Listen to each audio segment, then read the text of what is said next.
بسم اللہ الرحمن الرحیم۔ السلام علیکم زینب ٹی وی کے ناظرین، آج کے درس حدیث میں خوش آمدید۔ ناظرین اکرام، آج کے درس حدیث کا موضوع ہے جب درد برداشت سے باہر ہو۔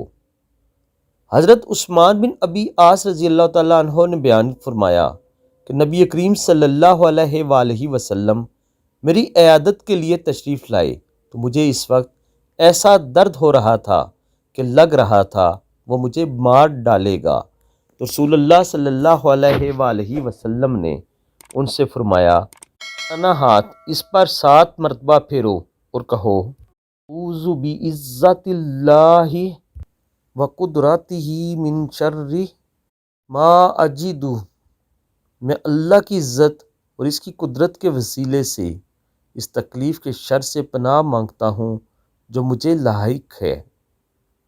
میں نے ایسا ہی کیا اور اللہ تعالیٰ نے میری تکلیف دور کر دی۔